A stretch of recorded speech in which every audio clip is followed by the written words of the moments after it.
muito bom dia! Hoje é segunda-feira, 8 de outubro, um dia após as eleições, isso mesmo. O Brasil todo se mobilizou ontem para a votação, para as eleições, tanto estaduais quanto presidenciais nacionais. É isso aí, um dia bonito, um dia da democracia, e a gente vai acompanhar aqui no TV Mar News todo esse processo, como é que foi o dia de ontem no cenário nacional e também aqui no cenário estadual.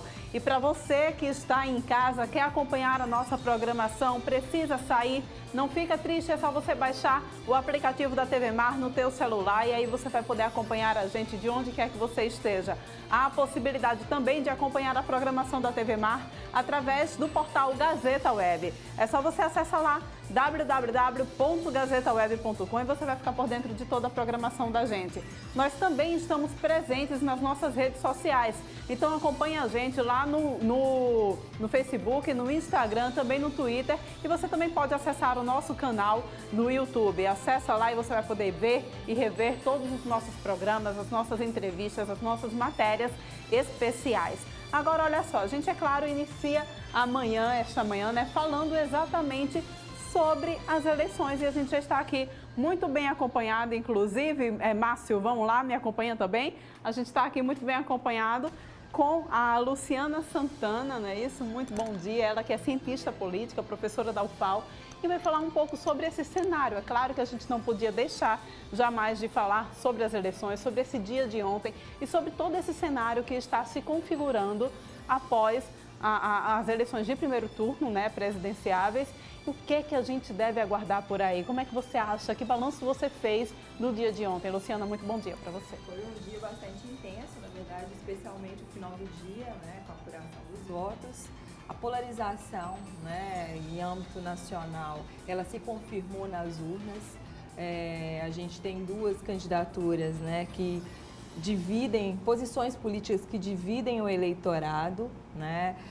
Eu diria até um pouco não saudável nesse momento, porque na verdade a gente tem uma disputa aí de uma posição mais extremada, né? Daqueles que são antissistema, anti-PT, antipolítica, que eu diria que é um discurso um pouco carregado demais, né? Para o processo eleitoral, e do outro lado a gente tem, né, o PT liderando essa polarização de centro-esquerda, né, menos extremada, né, mais sentido o centro, né, do espectro ideológico, e a gente vai ter uma disputa de segundo turno bastante acirrada, né, onde as ruas, a militância fará a diferença, o apoio dos governadores, o apoio dos deputados eleitos e também senadores.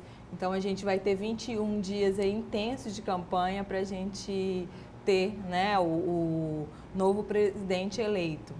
Na sua concepção, quem foi o maior derrotado nessas eleições de primeiro turno? O que é que chamou a atenção? O que mais chamou a atenção foi o PSDB. Na verdade, sai das urnas extremamente fragilizado, né? Um partido que de 94 até 2014 protagonizou as disputas eleitorais juntamente com o PT, né? Então é bastante preocupante para o partido sair das urnas com uma porcentagem tão baixa, você acha que isso ocupando ali o quarto lugar. Então, desde 2014 a gente já tem um clima bastante preocupante para o partido, porque ele saiu das urnas derrotado, questionou os resultados, tentou de alguma maneira inviabilizar né, a candidatura, as chapas, né, que foi vitoriosa. Depois desse processo, contribuiu, né, para o desenrolar do impeachment na Câmara dos Deputados, um impeachment que né, apesar de dentro das regras do jogo, não tinha o consenso nacional, na verdade. Existia uma parcela considerável, isso a gente não pode negar, de pessoas apoiadoras, mas tinham pessoas que não compartilhavam, né, e nem queriam que o partido tomasse posição naquele momento. Além de apoiar o impeachment, ele participou ativamente do governo Temer, um governo com popularidade na casa de 4%, né? Onde havia uma expectativa de que o Brasil realmente melhoraria. Essa era a grande né, a grande novidade, o Brasil vai mudar, a economia vai voltar a aquecer, o Brasil vai voltar a crescer, e nada disso aconteceu. Além do mais, vários atores políticos do partido se viram aí envolvidos em escândalos de corrupção. O próprio presidente, Michel Temer, também houve indícios de envolvimento, né? Então, tudo isso, né, manchou a imagem do partido, né? Então, aquele discurso que vinha sendo pregado desde 2014, né, e que ajudou a ser representado numa parcela da população, acabou sendo canalizado por outras forças e não necessariamente partidárias ou com um discurso também homogêneo, né? É um discurso que a gente ainda vai precisar compreender, né? E a gente também percebeu dentro da Câmara dos Deputados, né? A bancada encolheu bastante do PSDB. E você acha que os eleitores do PSDB migraram para onde? Eu acredito que a maioria desse eleitorado, ele se foi no sentido aí do candidato do PSL, né, muitos dele. Alguns aderiram aí ao Partido Novo, né. A gente tem um caso muito emblemático em Minas Gerais. Minas Gerais, todas as pesquisas apontavam Antônio Anastasia como o primeiro colocado, com ampla vantagem sobre o Fernando Pimentel, né, do PT. E o resultado eleitoral, o que aconteceu? A terceira via, que é o Zema, né, candidato do Partido Novo, acabou, né, conquistando esse primeiro lugar, tirando Fernando Pimentel da disputa e deixando... O governador, inclusive, não foi nem para o segundo turno, né? Exatamente, o governador não foi. E o PSDB, com a Antônia Anastasia, que vinha ali, né, na primeira colocação em todas as pesquisas, sai com uma porcentagem, né, baixa, né, se considerável que era esperado. Então, vai ser uma disputa dura ali em Minas. O PSDB pode perder o segundo maior colégio eleitoral do país. Em São Paulo, apesar do Dória sair... A Dilma também perdeu, né? Também, lá também em Minas. Também tem isso, também tem isso. O que tem tentado, a gente tem tentado identificar, e é uma hipótese, na verdade, que a gente vai se confirmar, é que o eleitor mineiro tentou fazer uma aposta arriscada, isso. Né? Não queria nem o Pimentel e nem o PT. O PT acabou sendo arranhado, a imagem dele em Minas Gerais, inclusive dentro da própria militância. Né? A crise econômica no estado foi muito pesada nesses últimos anos, o que, por exemplo, inviabilizou o pagamento de professores no estado, né? Que era um público, o eleitor forte, né, do PT no estado. Então, houve um voto ali anti-PT, anti-PSDB, anti-sistema, e há uma aposta aí no escuro e que a gente vai precisar ver se vai se confirmar ou não na eleição. Pois é, agora, voltando as atenções agora para aqui, para o nosso estado, né? As eleições parecem ficar muito bem resolvidas, principalmente para o cargo de governador. Sim. Foi uma vitória muito folgada, na realidade, para o atual governador. O que você acha que realmente essa casadinha Renan pai, Renan filho realmente está dando certo? O que você acha que a gente pode ter daqui para frente? Então, acho que eu posso até explicar até essa própria fragilidade da oposição, que até então esperava-se que fosse liberado, né, pelo PSDB aqui no estado, e isso não aconteceu. O partido não conseguiu escolher um nome competitivo que pudesse fazer oposição aí ao governador, né? O PSDB já sai frágil também aqui em Alagoas, já vinha tendo dificuldades de manter uma liderança, né, oposicionista no estado. Isso explica muito também parte do sucesso eleitoral do Renan Filho. Eu acredito que a boa avaliação dele, a avaliação do governo, conta muito, é muito expressivo.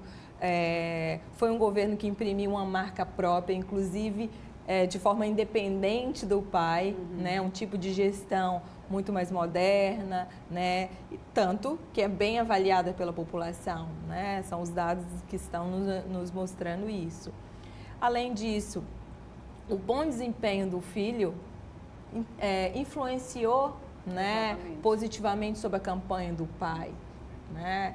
Então, esse segundo lugar, esse segundo cargo, né, no Senado, existia já uma perspectiva positiva justamente pela própria campanha, né? E sem oponentes que pudessem fazer frente.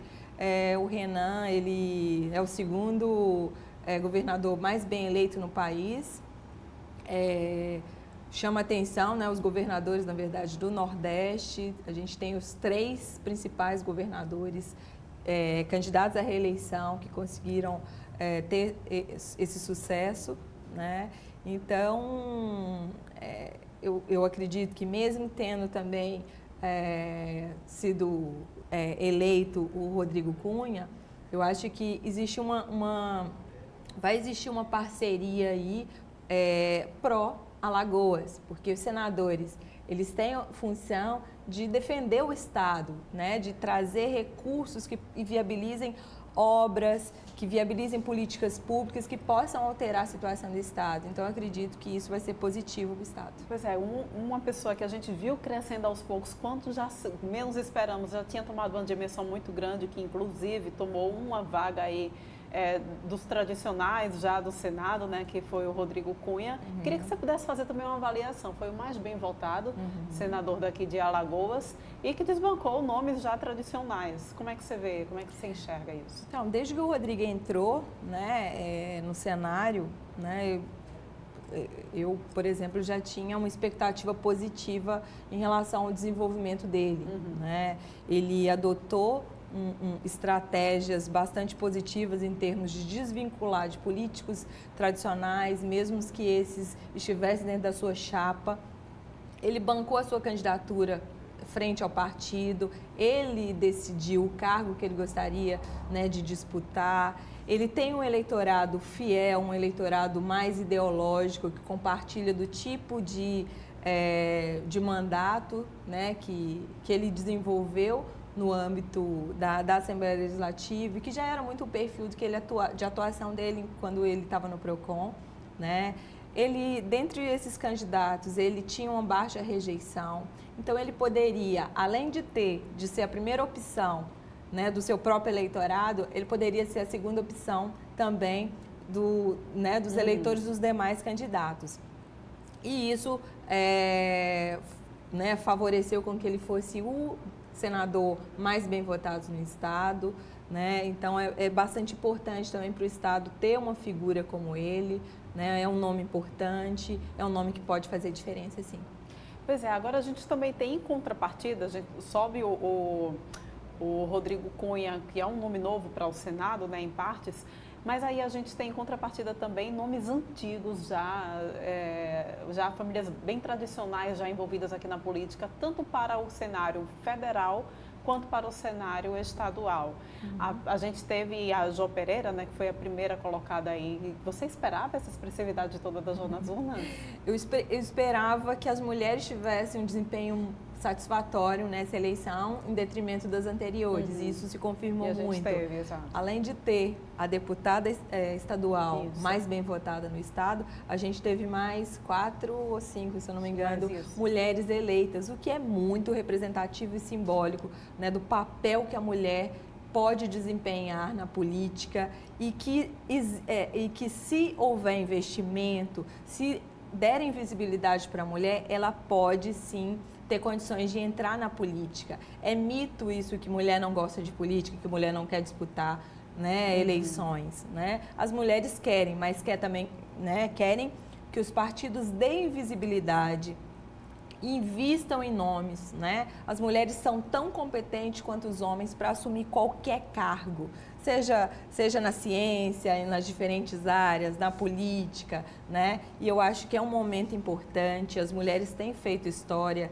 né? Pela primeira vez a gente também tem um movimento de mulheres que tem se mostrado ativo, que estão sendo protagonistas, independente né, de qual seja o resultado das eleições, já é vitorioso porque essas mulheres se expressaram politicamente, e isso é importante num país que vem se tornando aí muito conservador, né, no sentido político, né? Então é importante que as mulheres continuem mantendo esse espaço de participação, e eu fico bastante grata e surpresa surpresa positiva, né, de que as mulheres elas estão começando a ser bem representadas, pelo menos no âmbito estadual, e a gente tem uma deputada federal eleita, né, também para a Câmara dos Deputados. A gente vinha num cenário onde não tinha representação nenhuma de mulheres. Pois é, a Tereza Nelma, né? Exatamente, também é bastante positivo. E em relação às famílias, né, no poder, né, a gente precisa compreender um pouquinho também da história política brasileira para a gente entender, né? Então, historicamente, as famílias, elas têm um envolvimento, até pela própria construção, né, das elites políticas no país, né? Então, não é algo novo, né? Então, a gente vê, né, desde a Primeira República, essa permanência. O que eu diria, né? Muita gente critica, a gente tem que tirar essas famílias a todo custo. Mas quem coloca essas famílias no poder é o eleitor, então é uma vontade popular, né? Então é importante que, se há um questionamento, que utilizem os meios democráticos para fazer uma alteração. Mas eu posso dizer também que a gente não pode achar que toda manutenção de família significa manutenção das mesmas práticas políticas.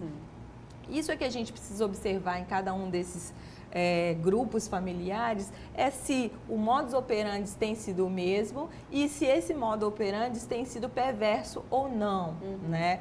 Se for perverso, é necessário sim que hajam também atores competitivos que possam fazer frente e que possam disputar, né, de forma livre as eleições e vencer, né, esses mandatos. E a gente tem configurações das mais diversas, por isso que a gente não pode generalizar em termos de famílias. Né? A gente precisa identificar os casos para a gente poder perceber. Pois é, a gente teve a manutenção do Renan Calheiros no Senado, né?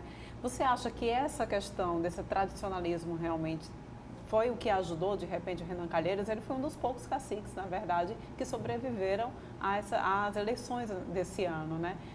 Que leitura você faz? Você acha que está muito mais atrelada ao desempenho do filho dele aqui, ou é simplesmente pelo tradicionalismo mesmo da família?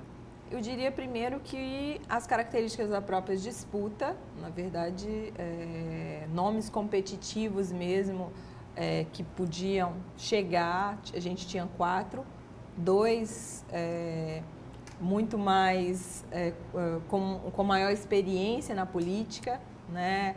Não necessariamente novos na política, né? Os 4 nomes, na verdade, são nomes que já vêm enfrentando as urnas aí desde a última eleição, já tem uma certa experiência, né? E eu diria o que foi definidor da eleição do Renan pai foi muito mais a boa avaliação, né, do governo do filho, né, da campanha bastante atrelada, da importância que se deu na campanha, né, de que o Renan seria um bom nome para ser parceiro do governo nesse momento. Então, isso foi definidor, né, mais do que o tradicionalismo na política.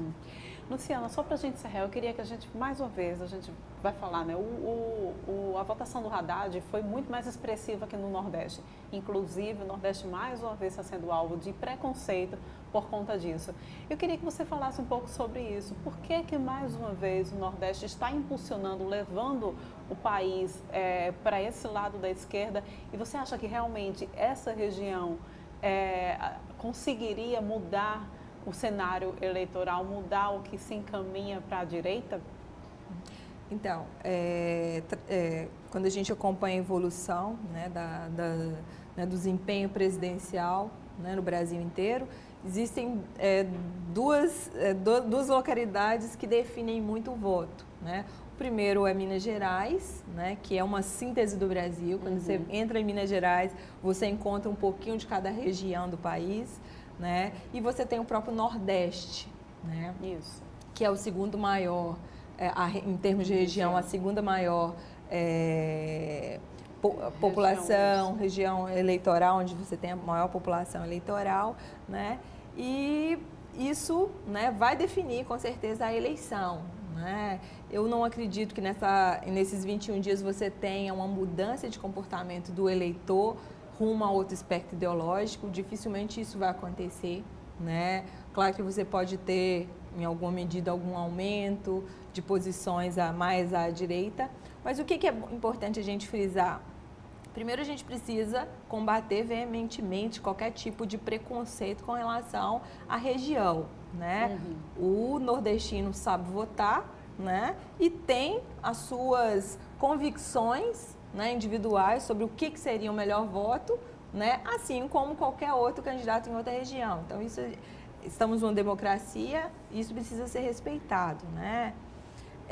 Segundo ponto, né? Quer queira ou quer não, por mais que as pessoas critiquem, por mais que as pessoas não tenham, às vezes, essa sensibilidade ou por não pertencer a uma classe social mais desfavorecida, né? E talvez isso fica mais difícil perceber, foi a região Nordeste a maior beneficiária das políticas públicas que foram ampliadas no governo do ex-presidente Lula, especialmente. Eu nem vou entrar no caso dos governos Dilma, porque o que definiu isso foram os 2 mandatos, né, do ex-presidente Lula, né? Quer não, houve uma mudança social expressiva e nós não podemos fechar os olhos para isso, né?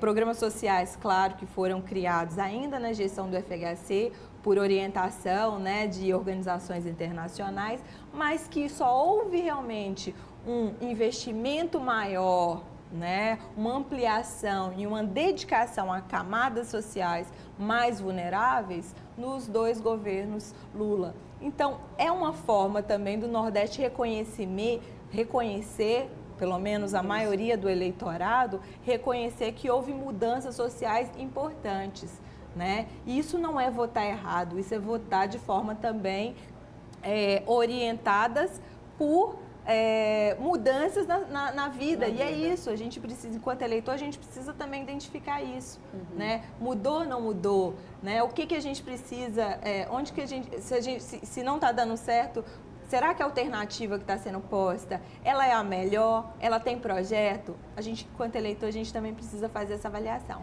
Eu disse que a gente ia encerrar, mas só uma última pergunta rapidinho. Quais são as alianças que você acha que devem se configurar para as eleições nacionais, o segundo turno? Então, eu acredito que vai ficar muito claro o apoio do Ciro. Ontem mesmo, apesar dele não falar diretamente, né, deve haver um apoio, sim, à candidatura aí do PT, né? Existe uma incógnita aí com relação ao PSDB, que eu acredito que as orientações vão ser muito mais individuais das lideranças. O próprio candidato do PSDB em São Paulo já deu um apoio explícito ao candidato, né, do PSL, né, mas não vai ser uma configuração. O PSDB vai sair bastante rachado em termos de apoio, né, e os demais candidatos, até por terem uma votação pouco expressiva, provavelmente não vão declarar voto de forma explícita, a não ser aqueles que têm um posicionamento mais ideológico, como o PSOL, enfim, né? Então, o que vai contar, né, além desses apoios, né, de candidatos que disputaram a eleição, vai ser o apoio dos governadores, vai ser o apoio das bancadas eleitas aí para o Congresso Nacional. Isso também vai ter um peso considerável aí para o resultado final. Ok, olha, eu agradeço muito a sua participação aqui no TV Mar News. Espero você então no segundo turno, depois do segundo turno. Estarei, estou à disposição. Obrigada. A gente vai agora para um rápido intervalo, mas volta daqui a pouquinho porque ainda tem muito mais informação aqui no seu TV Mar News.